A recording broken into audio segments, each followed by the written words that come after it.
presentas síntomas disociadores, un terapeuta debe recurrir a métodos de menor tecnología para diagnosticar el TPM.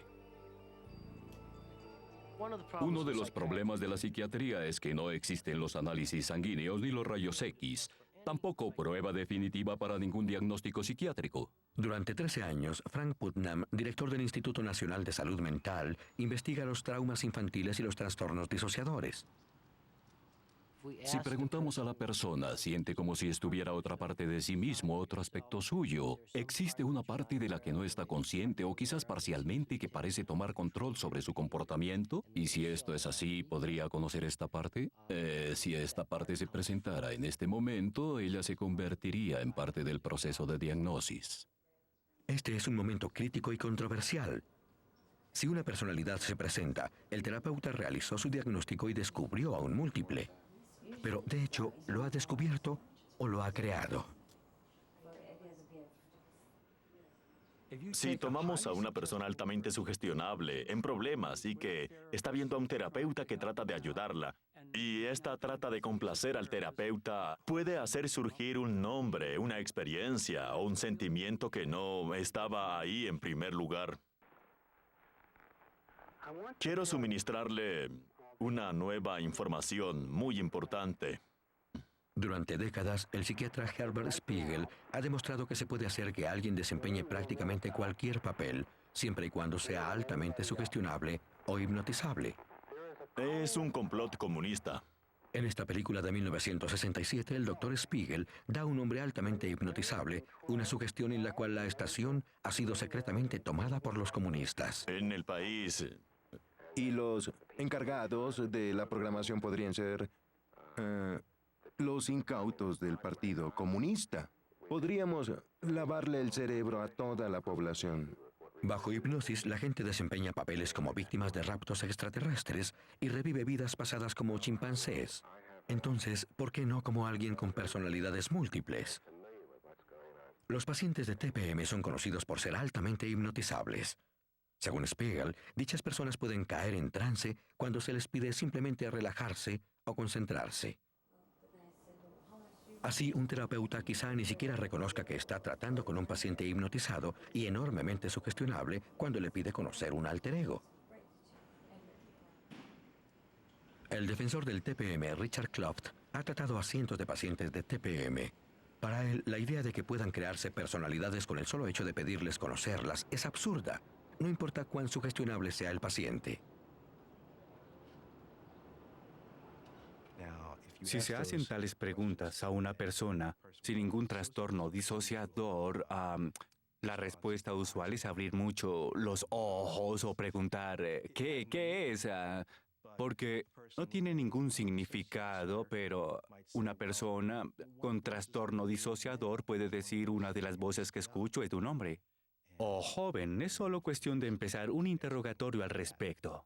Pienso que los críticos siempre asumen que en cuanto se hace la pregunta, bingo, ahí está, ya creamos una personalidad alter ego, pero yo he hecho tal pregunta muchas veces y las personas han dicho, no creo que sea cierto, es que no sufren el trastorno. Si nunca se pueden hacer tales preguntas, nunca se podrá establecer el diagnóstico. Y si definimos el diagnóstico como algo creado por esas preguntas de manera instantánea, entonces para mí no hay nada más que decir. Muchos psicoterapeutas piensan en la memoria humana como un vasto sistema de archivos donde nunca se desecha nada, no importa cuán mundano o desagradable sea. Aquellos acontecimientos demasiado perturbadores para recordar pueden almacenarse lejos de la conciencia normal, pero nunca se pierden por completo. Es una forma de olvidar a la que llaman represión, o en el caso del trastorno de personalidad múltiple, disociación. Algunos investigadores piensan que el mecanismo de la represión y la disociación yace aquí, en una diminuta parte del cerebro llamada hipocampo, que juega un importante papel en la integración de la memoria. Este es un hipocampo normal, y este es el pequeño hipocampo de alguien con un historial de maltrato infantil. En teoría, las repetidas oleadas de hormonas, luchar o huir, a través de un cerebro traumatizado, pueden causar impacto en el hipocampo, dando como resultado una memoria fragmentada, reprimida y disociadora.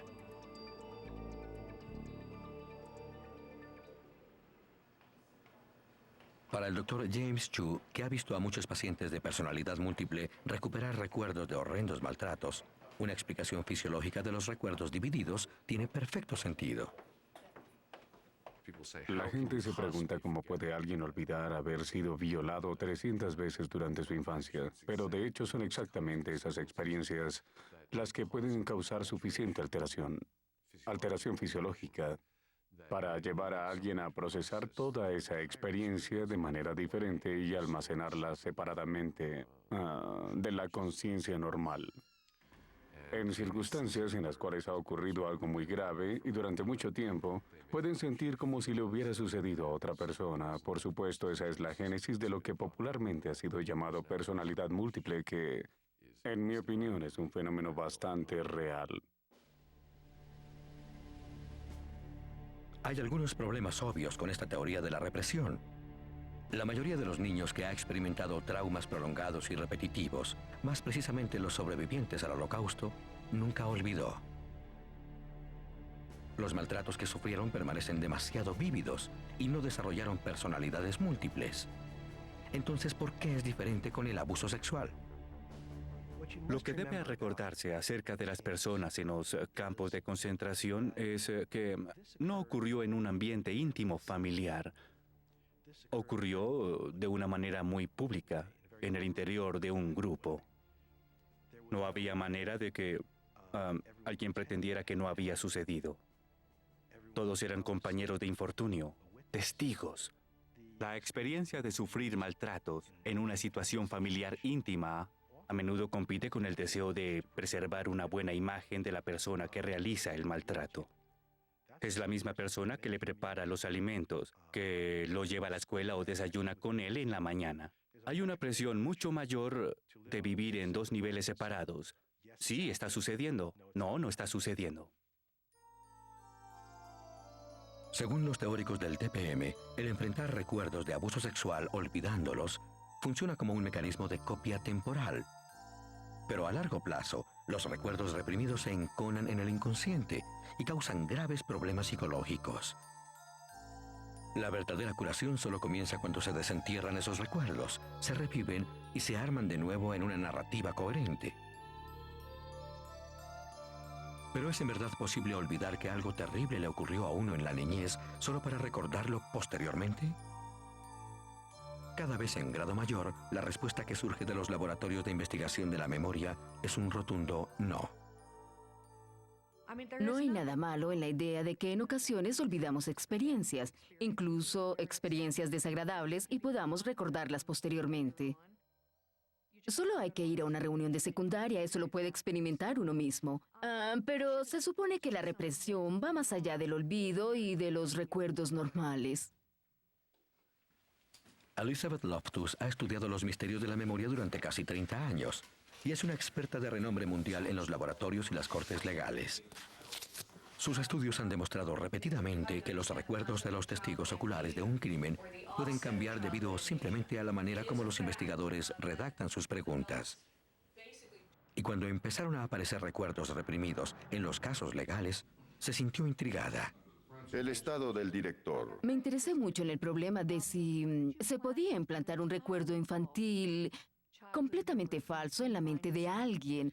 ¿Se podría hacer creer a alguien que no tuvo una experiencia al menos un poco traumática si esta en realidad hubiera ocurrido? Por obvias razones de ética, Loftus no podía tratar de implantar un pero necesitaba un falso recuerdo infantil que fuera de alguna manera traumático. Y un día se le ocurrió algo. ¿Y si le decía a una persona que nunca se había extraviado en un centro comercial que los miembros de su familia recordaban tal incidente? Encontramos que cerca de un cuarto de nuestras muestras de adultos podía ser inducida a creer todo, o parte de este recuerdo, creado después de 3 sesiones de entrevistas. En un estudio similar, Loftus y sus colegas decidieron ver si la interpretación de los sueños podía tener la misma influencia sugestiva. Sin importar lo que soñaran sus sujetos, una persona que hacía las veces de terapeuta les daba la misma interpretación. En algún momento antes de cumplir 3 años, habían sido traumatizados porque se habían extraviado en un lugar público. Esta vez, la mayoría de los sujetos que previamente habían negado tal recuerdo empezó a creerlo. Eso demuestra el poder de la interpretación de los sueños, esa sugestión tan personalizada, colocada en el sujeto a través de su sueño, fue suficiente para cambiar su autobiografía. En un trágico experimento de la vida real con inquietantes ecos de la investigación de Loftus, Deborah David estaba a punto de que su biografía cambiara para siempre. Pienso que mi niñez fue común y corriente. Tengo grandes cantidades de buenos recuerdos. Tengo buenos recuerdos de mis abuelos. Eso fue antes de que a Deborah se le diagnosticara TPM.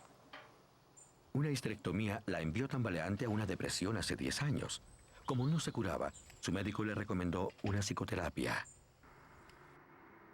Desde el principio, el terapeuta de Deborah sugirió que su depresión estaba ligada a un olvidado maltrato infantil, no a su reciente cirugía. Una y otra vez hizo que ella sondeara sus recuerdos. También le dio libros sobre maltrato infantil para que leyera. Después de varios meses de hacer esto, se sintió mejor, a pesar de no haber recuperado recuerdo alguno.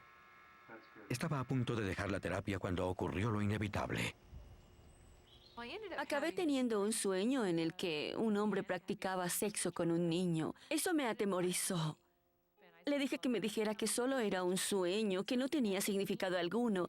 Y él me dijo, no puedo decirte que solo fue un sueño porque abusaron sexualmente de ti, probablemente tu abuelo.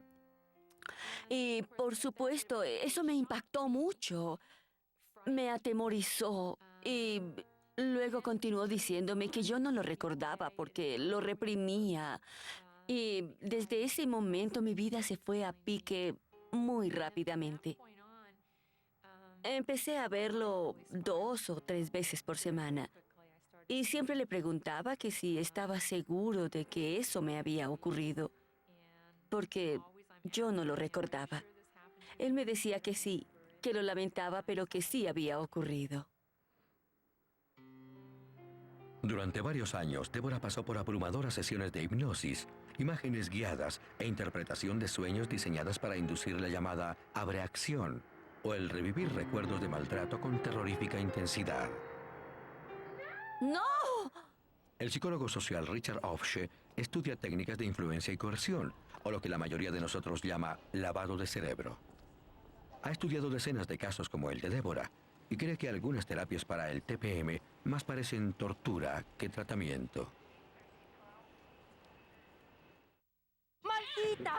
El practicante quiere que el paciente vuelva a experimentar el trauma de un periodo anterior de su vida, pero el problema es que si los hechos nunca ocurrieron, entonces lo que en realidad hará el practicante será que la persona experimente una simulación de la violación, el maltrato físico y todos esos horrores que nunca sucedieron en realidad. Es lo más cercano a violar y a maltratar a una persona sin ni siquiera llegar a tocarla. Deborah trató de suicidarse, como quizá lo hizo alrededor de la mitad de los pacientes de TPM. Además, empezó a practicarse cortaduras y quemaduras, algo también muy común entre múltiples. Aún así, increíblemente, lo peor estaba por venir.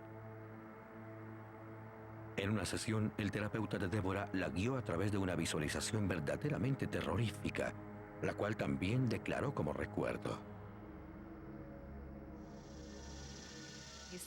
Me dijo que quería que pensara en la casa donde vivían mis abuelos, que quería que entrara en la casa y fuera a la despensa. Cuando abrí la puerta, me dijo, bien, ahora estás en el interior, dime lo que ves. ¿Hay velas?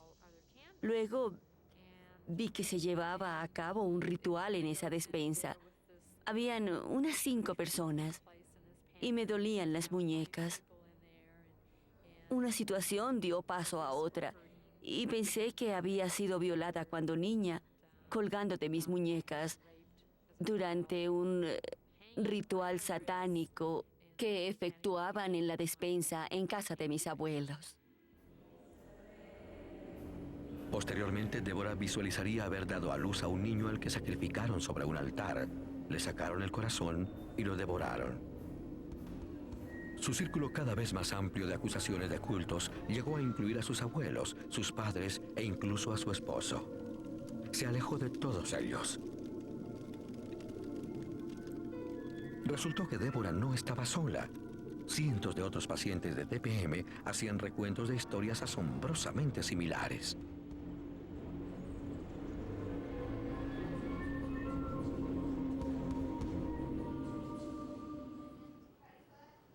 El agente especial Ken Lanning del FBI ha investigado abusos sexuales en infantes durante 2 décadas. Cuando empezaron a aparecer afirmaciones de abusos rituales satánicos en la década de los 80, muchos de ellos hechos por mujeres con trastorno de personalidad múltiple, su vida cambió. En estos casos se afirmaban situaciones como ceremonias, disfraces, vestiduras y pociones mágicas, rapto de niños, sacrificios animales, sacrificios humanos. Eso es más o menos lo que hizo que ese grupo de casos llegara a conocerse como los abusos rituales satánicos. Mi respuesta inicial, como lo es con frecuencia, es que creía que sí estaba sucediendo. Lanning empezó a trabajar con agentes federales, la policía local y los fiscales en busca de evidencia que enviara a prisión a los perpetradores de los abusos rituales satánicos. Las afirmaciones se apilaban, pero la evidencia no. El problema empezó cuando las totalizamos. Muy pronto, cuando ya había unos 20, 30 o 40 casos, empecé a darme cuenta de que en realidad no se trataba de unas cuantas personas inteligentes y astutas. Ya empezábamos a tener cientos, si no miles de personas asesinando a decenas de miles de otras personas. Bueno, lo interesante acerca de los casos es que no importaba cuánto se investigara, simplemente nunca se podían corroborar los aspectos extremos de la historia. Todas las afirmaciones de un grupo cometiendo homicidios como parte de un ritual satánico llegaron a un callejón sin salida. Las autoridades no pudieron encontrar tumbas, ni cuerpos, ni víctimas perdidas. En ese orden de ideas, en casi 20 años de investigación, nunca he podido hallar un solo caso documentado al que pudiera llamar homicidio satánico. Finalmente, a Deborah se le agotó el dinero y su terapeuta canceló el tratamiento. Sin la presión constante de tener que revivir sus traumas infantiles, su mente empezó a aclararse y la improbabilidad de sus terribles recuerdos empezó a molestarla. Trató de hallar evidencia que corroborara aquel embarazo de niñez, pero no encontró ninguna. A medida que aumentaban sus dudas, sus personalidades empezaron a desaparecer. Fue el principio de un largo y difícil camino hacia la sanidad. Cuando terminé el tratamiento aún estaba muy enferma. El estrés y el lavado cerebral durante 4 años en verdad cobraron su tributo. En mi salud, tanto mental como física, tuve que desprogramar todo lo que me habían dicho y darme cuenta que cuando cambiaba de vestuario, en realidad no cambiaba de personalidad. La epidemia de abusos rituales satánicos constituyó una vertiente en el curso de la controversia de la personalidad múltiple. Tan extraños recuerdos habían empezado a causar problemas incluso a algunos de los terapeutas que estaban ayudando a eliminarlos. Con muchos pacientes confrontando a sus familias con estas acusaciones e incluso llevándolos ante las cortes, el costo potencial de los recuerdos falsos se estaba haciendo claro. Es claro que hay personas en prisión que son inocentes y no han cometido los crímenes por los que se les ha condenado o que han sido coaccionadas a declararse culpables. Yo he conocido cientos de personas que han perdido contacto con sus amados hijos debido principalmente a tales ideas generadas durante la terapia que no han ayudado al niño ni tampoco a la persona, pero sí han devastado a la familia. Actualmente, los más importantes experimentos en TPM urgen cautela. Piden a sus colegas que utilicen la hipnosis para calmar y sosegar a sus pacientes, pero no para hacer salir personalidades o buscar recuerdos. Advierten que hacer que los pacientes revivan traumas pasados puede causarles una regresión y convertirlos en seres autodestructivos. Finalmente, están restando énfasis en las personalidades mismas, como el cambio de nombre del trastorno a reflejos de trastorno de identidad disociadora. Pero la reacción contra la diagnosis se está intensificando, y recientemente el movimiento TPM sufrió otro golpe sorpresivo. Ha salido a la luz evidencia en cuanto a que la verdadera Sybil, la mujer cuya historia se convirtió en el prototipo de la epidemia de TPM, quizá no haya sido múltiple en lo absoluto.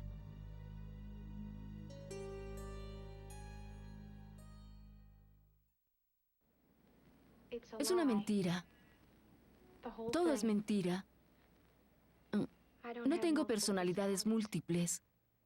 En la vida real, tal como en la película Sybil, la múltiple más famosa del mundo ha cambiado de opinión acerca de su diagnosis, incluso después de varios años de terapia. La psiquiatra de Sybil en la vida real, Cornelia Wilbur, registró este momento como un clásico caso de negación. Pero los escépticos del TPM se preguntan si la verdadera historia no fue la de la retractación de Sybil. El experto en hipnosis Dr. Herbert Spiegel en ocasiones hizo las veces de terapeuta de Sybil cuando la doctora Wilbur estaba fuera de la ciudad. Recuerdo que le pedí que me informara de cierto acontecimiento. Ella me dijo esto: ¿usted quiere que sea Helen? Le dije, ¿por qué lo preguntas? Respondió, bueno, cuando hago esto con la doctora Wilbur, ella quiere que yo sea Helen. Enseguida yo le dije, bien, si tú quieres ser Helen, está bien por mí, pero no tienes que hacerlo si no quieres. Bueno, si no tengo que hacerlo, no lo haré.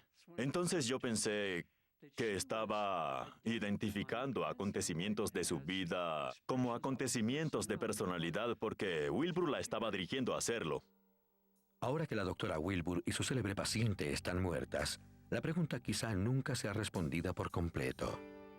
Pero aún queda la pregunta más importante. ¿Es verdadero el TPM? Las encuestas diseñadas para diagnosticar el trastorno de personalidad múltiple indican que el 1% de la población califica para tal diagnóstico. Pero todos están de acuerdo, creyentes y escépticos por igual, que solo una fracción de dichas personas parece tener dificultades para vivir una vida normal. ¿Ha convertido la psicoterapia una manera más o menos común de percibir el mundo en una patología? No creo que haya ninguna razón para que cualquier persona sensata crea en la existencia del TPM. Y jamás ha sido observado como un caso genuino de tal trastorno. En principio creo que es posible que pueda existir una personalidad múltiple, pero tendría que ser con una persona que no estuviera familiarizada con la televisión popular o con artículos periodísticos acerca de la personalidad múltiple. Tiene que ser alguien que sea altamente hipnotizable y debe ocurrir espontáneamente, sin dirección alguna. Sin embargo, esas circunstancias son tan escasas que es muy poco probable que tal diagnosis pueda hacerse hoy día. Sin embargo, en principio, creo que es posible. El hecho central de todo el asunto es que esa misma condición se ha descrito con el mismo vocabulario durante muchos siglos. Ha estado entre nosotros por mucho tiempo bajo diferentes nombres o encabezamientos. Es una de las maneras en las que las personas responden al estrés en muchas culturas. De llamarla es irrelevante.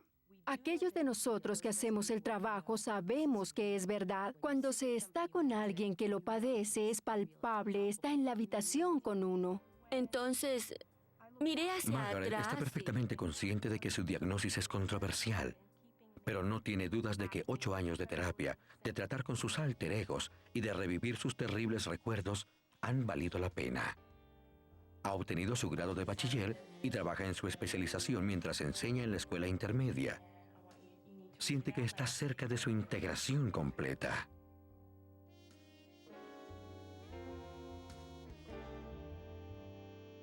Sería TPM o una imaginación muy activa. Si tenía una imaginación muy activa, me estaba causando problemas. Ahora he aprendido la forma de enfrentar mi vida del modo en que lo necesito y soy mucho más sana. Me siento más sana que muchas personas que conozco y de las que solía pensar eran muy sanas. Linda también ha integrado la mayoría de sus personalidades, pero 2 intentos de integración completa han resultado de corta vida. La personalidad de fuerte voluntad llamada Canarit aún hace su aparición de vez en cuando. Pero ahora Canarit es menos hostil y está más dispuesta a permitir a Linda experimentar lo que ocurre cuando está en control del cuerpo. Ambas partes de Linda encuentran la controversia alrededor del TPM de poca relevancia para su lucha. Tenemos un mundo interior y no tiene nada que ver con el mundo exterior. No importa cómo clasifiquen o llamen lo que somos, eso no lo sé. Pueden llamarlo de la manera que quieran. Eso no cambia el hecho de lo que somos y cómo somos. ¿Joan quién? Joan regresó a Canadá, donde está bajo tratamiento por trastorno de personalidad marginal, pero no por trastorno de personalidad múltiple. Tú ya sabes. Deborah pasa ahora mucho tiempo entre sus amadas rosas.